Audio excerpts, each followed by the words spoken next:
Atlanta, the world's busiest airport, and today I'm gonna test drive this odd-looking personal jet from Cirrus. Runway 26 left, clear for takeoff. Over 85, rotate. Go. All right. Wow. Like, wait a second, cowboy. Let's go back to 30 degrees. Let's slow it down and go off. Maintain level of 240. All right, look at the stick shake. Getting ready to land and go to Disneyland after. I'm sorry, we're actually going to NBAA. And power to idle. Power, I don't know. The ultra long range Gulfstream G800. And I'll tell you, this airplane has power. It gets up and goes. Top Gun Maverick crew is here. It's Phoenix from Top Gun Maverick. That somehow people think just come out of nowhere? No, there's a lot of hard work.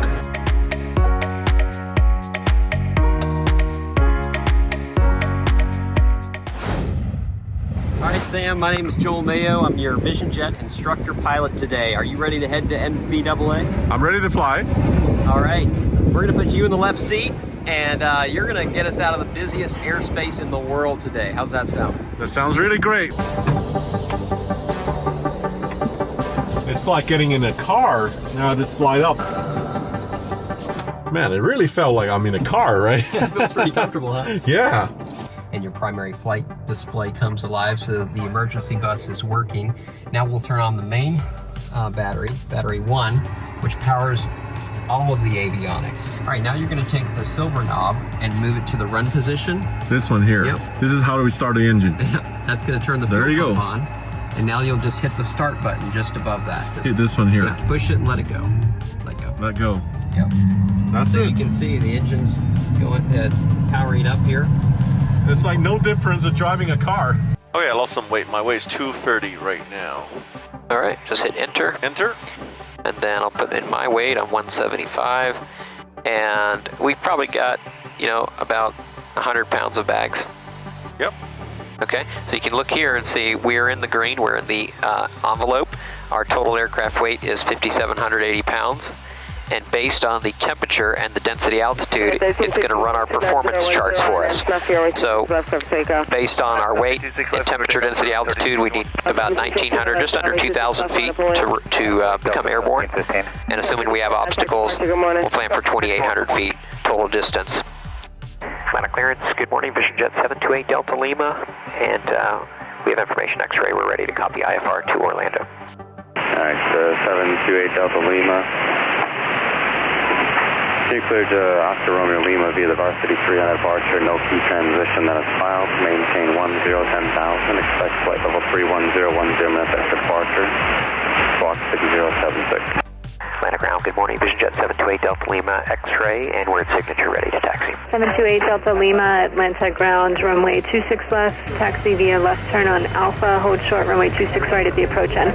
Runway Delta Lima, traffic 4 miles out, cross runway 26 right, hold short of runway 26 left. Okay, we're clear to cross 26 right at this time via Delta, hold short of 26 left, 8 Delta Lima. 656 and 290 at 6 on S, Snuffy, runway 26 left, clear for takeoff. Good takeoff, 26 left on the This is like busy here in between the two runways we are. Delta 2887, wind 280 at 9 on F, Snuffy, runway 26 left, clear for takeoff. Delta 2887, cleared for takeoff, runway 26 left.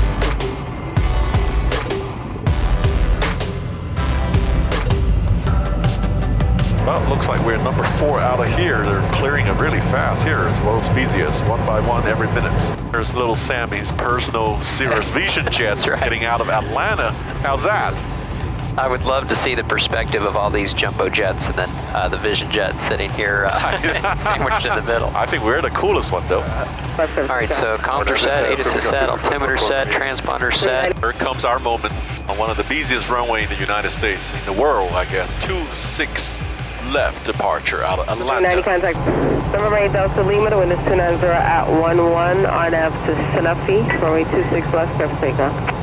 Okay, 26 left, RNAV to Snuffy, we're cleared to go, 8 Delta Lima. All right, so lights are on, probes are on, flaps set, trims double checked. All the way to takeoff thrust. All the way.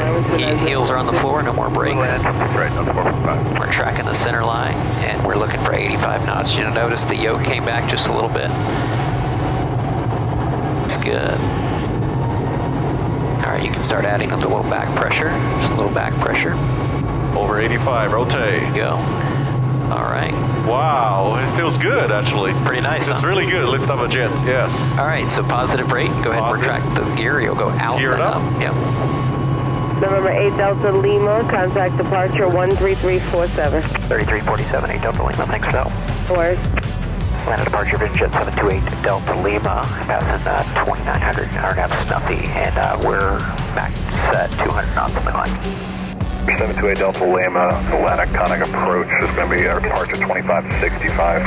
Okay, let's do a steep turn. Yep. Steep turn to the left, and you're going to exceed 45 degrees of banks, and watch what happens. See how it nudged you back to 30 Oh, Altitude. I was going all the way to 60 degrees, doing a real commercial steep bank.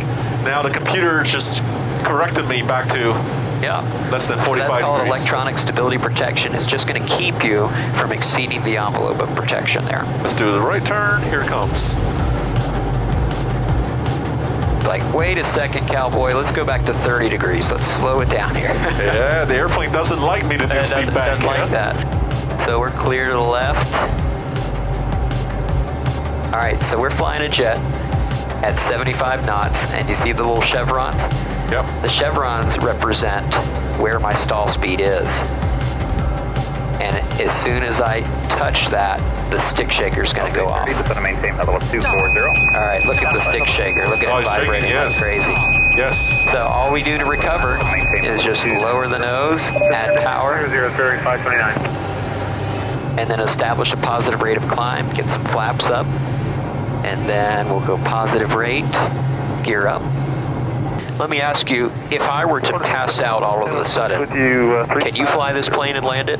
Surely you can't be serious. I am serious, and don't call me Shirley. There's a button back here called Safe Return Auto Land.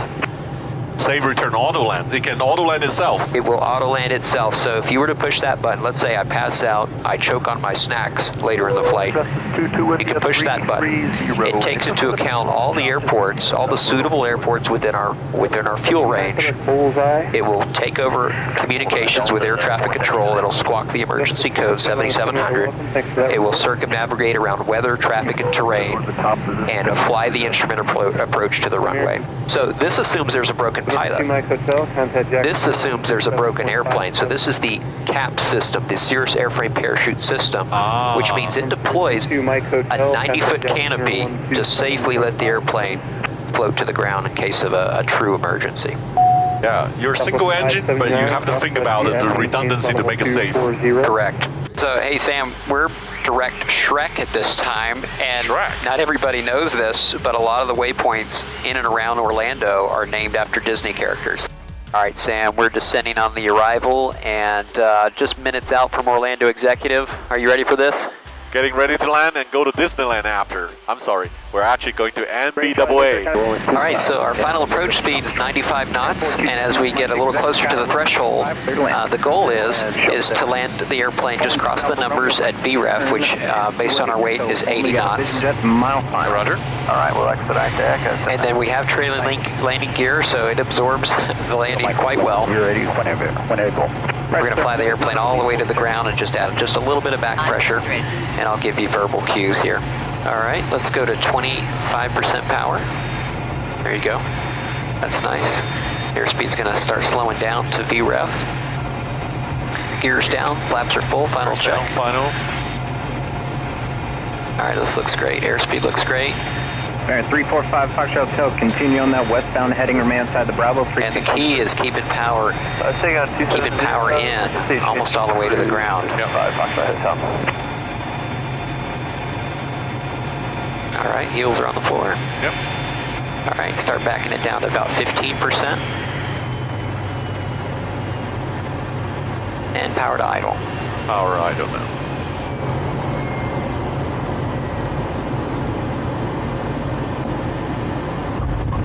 Yay. Nice job. Beautiful.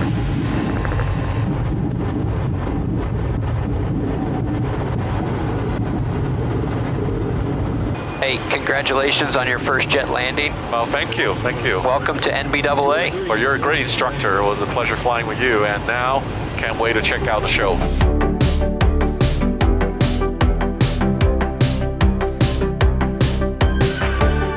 This is how we go behind the scenes. Don't give too much away though. Behind the scenes, I'm with Captain Chris. Look at this. how long is this invisible selfie stick? So we're gonna use the stick and walk down the flight line to see the amazing aircraft display today.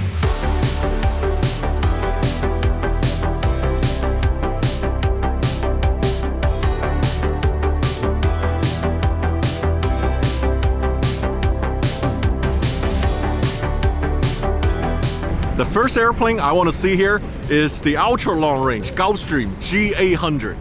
Hey Sam, welcome to our new G800, the latest aircraft in Gulfstream's fleet. As you can see, this is our very first G800 flying here. We flew it here on Saturday. It is our first test article of 2 that we'll be doing in the certification program. Some of the unique things about the G800, it builds on all the lessons we've learned with the G700 and the Symmetry flight deck, the Pearl 700 engines, which are absolutely amazing, and a highest range of any business jet of 8,000 nautical miles. Since this is our first airplane, what we do with all our first airplanes is we install a boom on the front of it. It measures our yaw and our pitch and our angle of attack and our airspeed. It's a truth source because we can't necessarily trust all the production angle of attack and airspeed and smart probes until we calibrate them, and so this probe helps us calibrate them. So we'll fly the airplane from its very highest altitude to very down low and fast and help calibrate it. This, when I said it has the next generation, it has new software updates, it has dual HUD, it has synthetic vision in the HUD, all the bells and whistles that our pilots want and need and come to expect from Gulfstream. And you can see we've got the Pearl 700 engines. These are the identical engines with the identical thrust is on our G700 program, so they're very mature. A lot of thrust compared to our G650, a significant step up in thrust, 5% more efficient. And I'll tell you, this airplane has power. It gets up and goes. And no problem cruising as high a Mach as you want to within the aircraft envelope. And from a pilot's perspective, it's a heck of a lot of fun to fly. So when do you expect this airplane enter service? The G800 will enter service probably 6 to 12 months after our G700, which is over there, our longest, widest, tallest, most spacious cabin business aviation, and we expect that to enter into service in the second half of 2023. So I invite you over there now to take a look inside.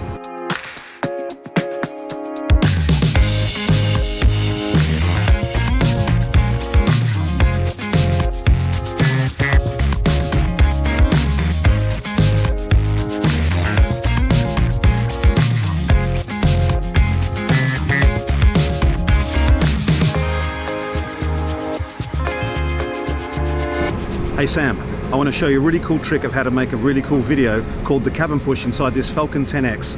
What we do is we go into our phone, go to time lapse. Do you want it in horizontal or vertical? Oh, let's do horizontal because I'm making YouTube video. Okay, what I'm going to do is I'm going to get you to push towards the camera and I'm going to move through the cabin and we'll end up seeing you in the cockpit. So, push towards the camera now, slowly, really slowly.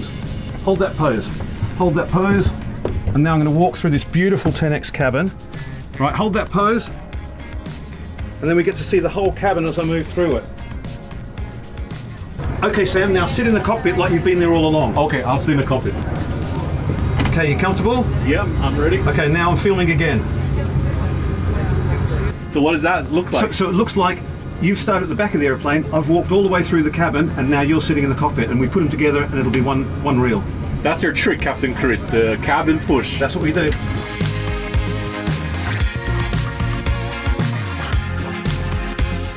Top Gun Maverick crew is here at the NBAA. We're gonna interview them shortly. The man behind the cameras, and also I follow him for a very long time on Instagram. I'm your silent follower, Kevin.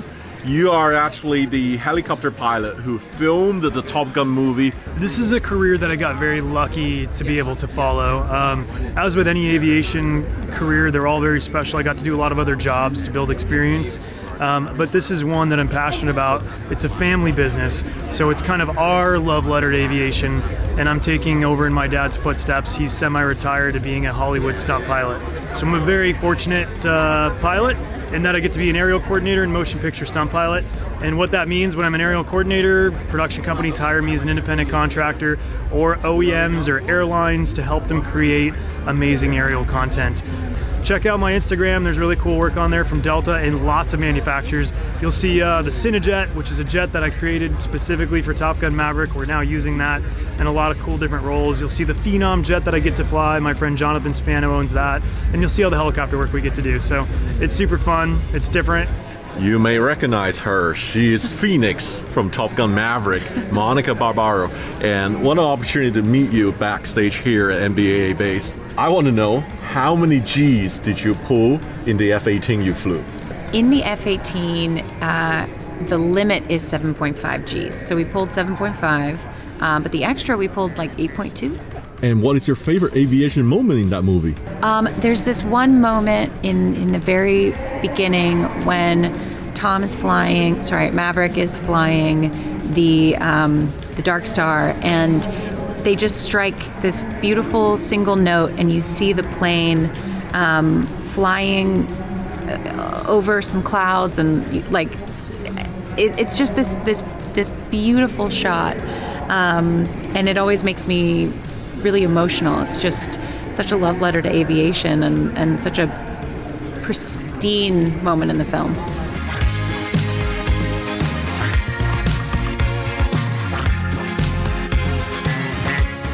So at their indoor exhibition here, I found a lot of new airplane every time I come to NBAA-BACE. And this year here, this very sharp yellow color looking airplane is called Whisk.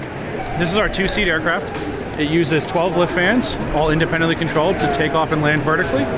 It'll then transition to a wing-borne flight using our pusher motor. We're looking at doing an air taxi service in the future. So right now we're in our test phase. We're using this aircraft to work on hardware, software, flight planning, and figuring out the path forward. It flies on a wing, a conventional aircraft. It has ailerons, elevators, and rudders for all normal flight, and the 12 lift fans that we use for the vertical.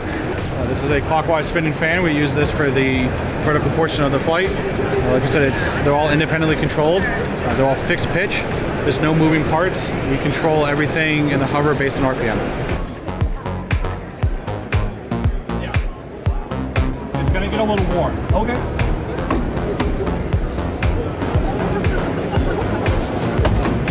I'm trapped inside. Thanks for opening and saving me here. This is why I like to come to NBAA-BACE, right? You see new airplane. I don't know, this is going to be the future way we commute between one location to another in the same city. And would you be trusting a vehicle autonomous flying?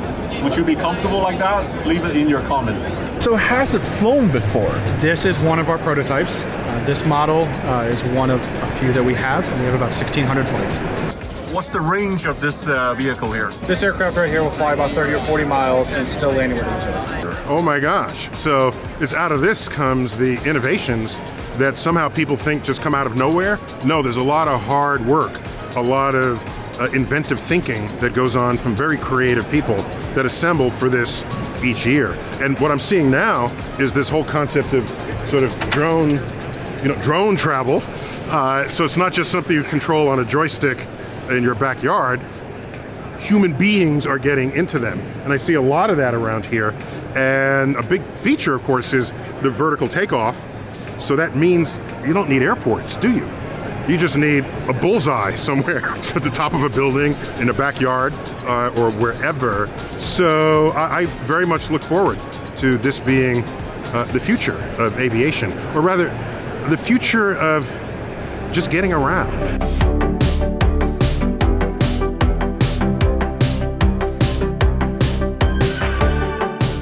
A year ago in Las Vegas in the NBA 2021, I had met Tori and Mindy, and they're back today. Again, a reunion here. Now we're gonna show you each of their favorite airplane and why. Hey Sam, I wanted to show you my favorite airplane right now. It's the Cessna Citation CJ3 Plus.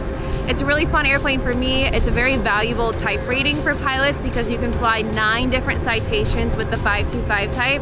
The 3 Plus is one of those. So this is the cockpit of the Citation CJ3 Plus. It's the Garmin G3000. It's very similar to the G1000, which a lot of pilots learn to fly on. And in the 3 Plus, you can have a single pilot type, which means just one pilot is able to fly the plane, or you can fly it with 2. So me and Tori are up here, and we're making some jet sounds up here.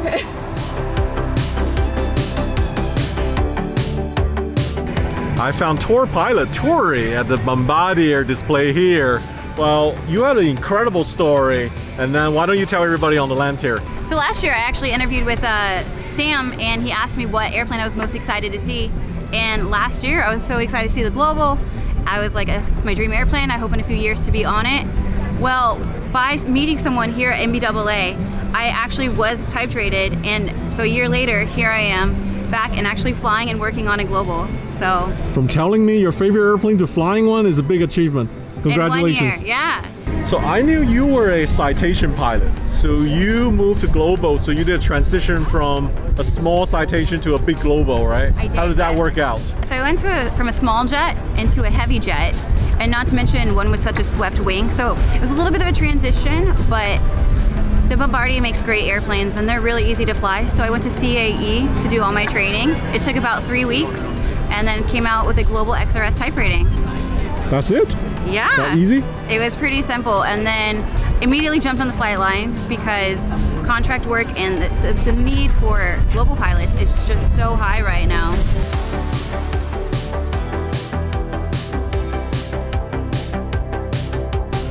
So a year ago, I got to tour the Vision Jet at the NBAA, and this year, I got to fly in and land here on my own and come to the show. If you ask me why I love the show, not only because I get to see the cool planes, it's the opportunity created from the networking and face-to-face meets make this event the greatest business aviation event. See you next year here.